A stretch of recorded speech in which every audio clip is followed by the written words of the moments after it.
Hello there and welcome back to Silver Lining Art. My name is Anish and this video is all about greens. Now you are likely to encounter greens everywhere around you, especially if you love nature. So you can always buy green paints, but I would argue that your paintings would benefit a lot more and look a lot more realistic if you mix your own greens. This video is all about how to do it and how to best harness your mixing abilities.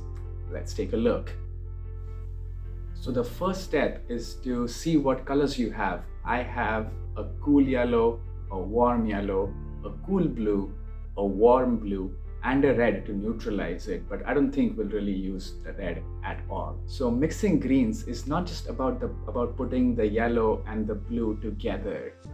There's many techniques with which you can use to mix the greens. So let's take a look at that. So now here I have a few swatches of the pure colors and I'm mixing these colors in different ways. I'm mixing them wet on wet, I'm mixing them on the palette and then adding them onto the paper.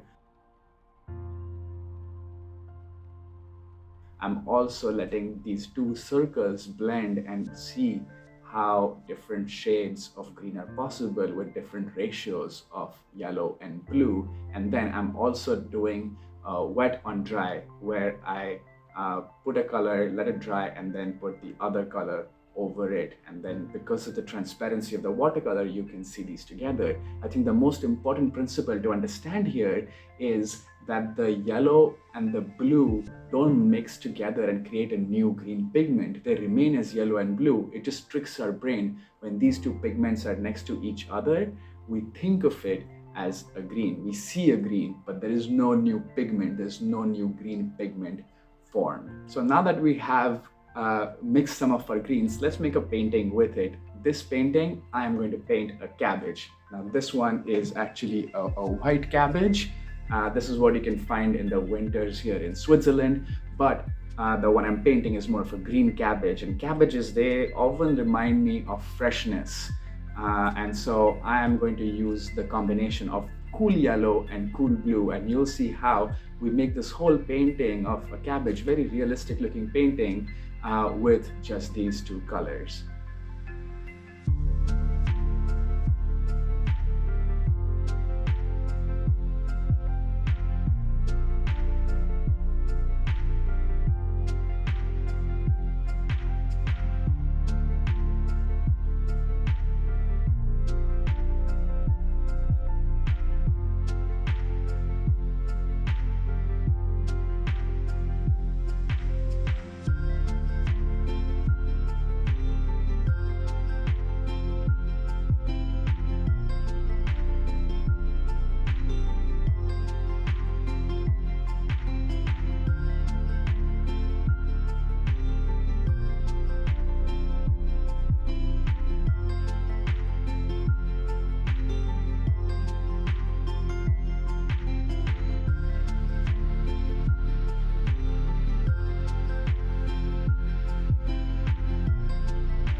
Hey there, so hope you have enjoyed this video of mixing the yellows and the blues together to make greens. Now, had I picked a different yellow and a blue, what do you think would have happened to my painting?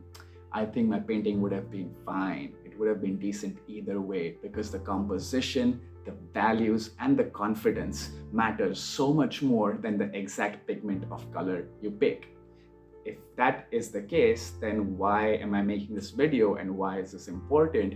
I think for two reasons. First reason is that you better understand the materials you're working with, and that in turn helps you paint better. And the second reason, I think more importantly, it allows you to better visualize. So when you ask yourself, what colors am I going to use in this painting, you're already starting to see the painting a little bit better, a little bit more clearly. And the more vivid your vision, the more excited you're going to be to create it, the more motivated you will feel to actually sit down and put that vision onto paper. And that's the point, is to create more and feel like you have control while you are creating. And that's not the case just with painting, but I think with any creative endeavor, music, dance, video editing, I think better visualization is a key component to the actual creation. I hope you've enjoyed this, and I'm sure you're wondering why I have all these different vegetables up here. And that's actually because this video is a part of two video series. The painting you saw of the cabbage is actually a part of a larger painting I'm making, and a painting about Brassica oleracea, an amazing plant which all of these different vegetables come from. These are all, the broccoli, the cabbage, they're all the same vegetable. If you want to find out more, do check out that video. If the video is not out yet, then do subscribe to the channel so you can get notified when that video is out. Until then, enjoy.